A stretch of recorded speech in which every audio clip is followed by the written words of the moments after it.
Caros amigos, bem-vindos a mais um episódio de Hoje no Mundo Militar. Neste vídeo falaremos sobre como nascem as ditaduras e sobre como decidem o que é verdade ou mentira.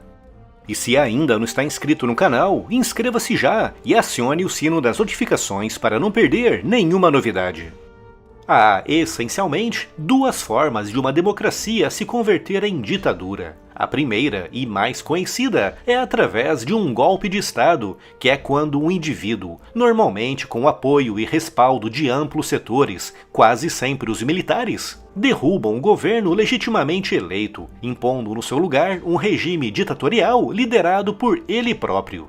Com a outra forma sendo muito mais sutil, quase imperceptível, uma forma tão discreta que quando as pessoas finalmente tomam conhecimento de que estão em uma ditadura, já é tarde demais para se tentar impedir a consolidação do novo regime.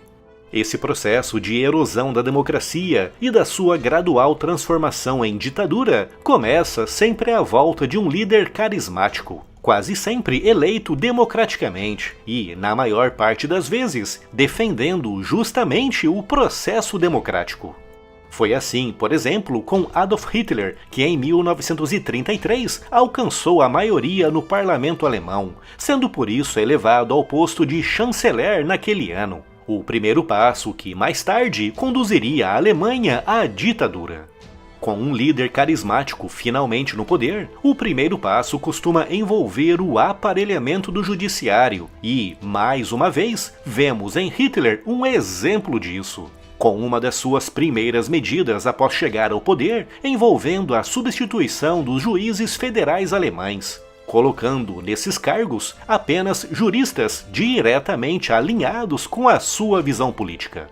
Em seguida, com o judiciário já aparelhado, o aspirante a ditador começa a atacar o delicado sistema de pesos e contrapesos da democracia. Grande parte das democracias no mundo se baseiam em um sistema de pesos e contrapesos envolvendo três grandes ramos ou poderes. O legislativo, formado por representantes do povo com a missão de elaborar e aprovar leis. O executivo, normalmente a figura do presidente ou do primeiro-ministro, responsável por aplicar essas leis e projetos. E o judiciário, composto por juristas com a importante missão de garantir o cumprimento da Constituição.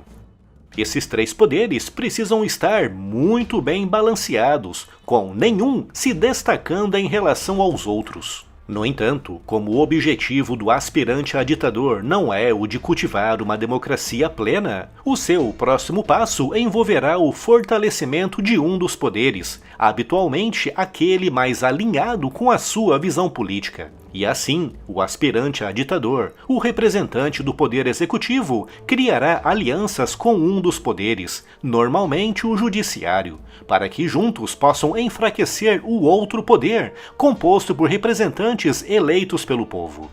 E, paralelo a tudo isso, o futuro ditador deverá manter sempre um forte controle sobre a mídia e as informações que circulam para que apenas a sua visão política particular tenha destaque e alcance nacional. Algo relativamente fácil de ser alcançado através da criação de canais estatais de comunicação ou através do financiamento de canais privados. E assim, com o judiciário aparelhado, o legislativo enfraquecido e os meios de comunicação trabalhando integralmente ao seu serviço, o próximo passo envolve a concentração de poder, seja diretamente nas mãos do aspirante a ditador ou nas mãos de aliados. Isso pode ser alcançado de forma radical, como, por exemplo, a extensão do mandado presidencial ou a extinção de leis que limitam mandados. Que foi exatamente o que Vladimir Putin fez em 2018, quando, no cargo de presidente, aprovou uma lei que lhe permitirá manter-se na presidência da Rússia até 2036. E, tão importante quanto isso tudo que descrevi aqui, há o culto e a glorificação do aspirante a ditador, que, graças ao controle das mídias, se apresentará à população como um salvador. Outro ponto essencial para o nascimento de uma ditadura é a exploração de crises naturais, reais ou fabricadas. E, mais uma vez, podemos encontrar um exemplo disso em Hitler, quando o Reichstag foi incendiado em março de 1933, apenas 2 meses após ter assumido o posto de chanceler. O incêndio do Reichstag foi explorado à exaustão, atuando como um elemento catalisador e o principal argumento que usou para forçar a aprovação de uma lei que lhe deu poderes extraordinários que abriram as portas para a imposição da ditadura no país. E assim, de forma lenta, quase imperceptível, uma democracia se converte em ditadura, o que nos leva ao segundo ponto: como uma ditadura decide o que é verdade ou mentira e como isso é imposto à sociedade.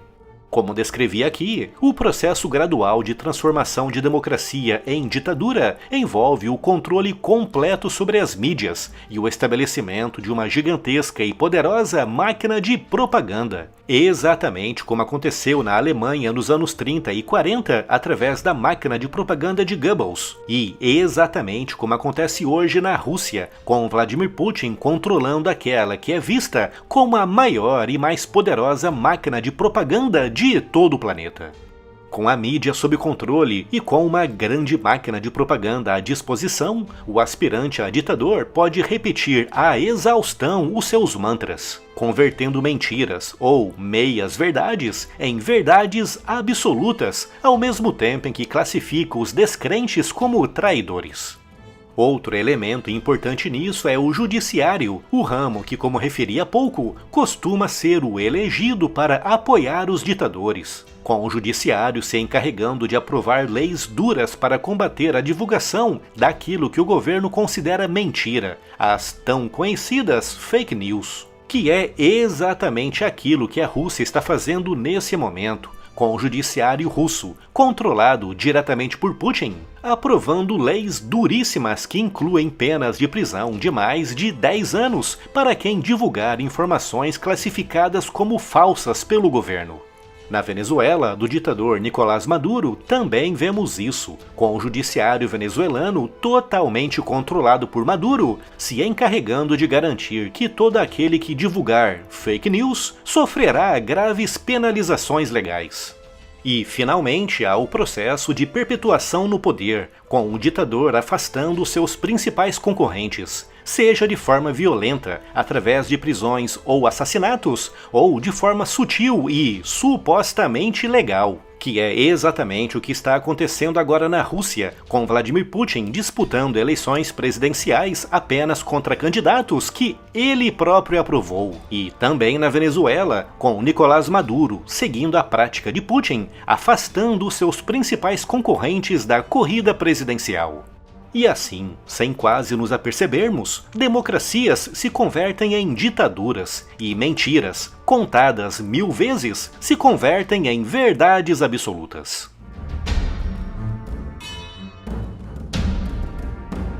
Siga as notícias e as novidades do mundo militar também no Spotify. Conteúdos novos em formato podcast todos os dias. Siga-nos por lá e leve o conteúdo do canal para onde você for. É só clicar no link que está aqui na descrição.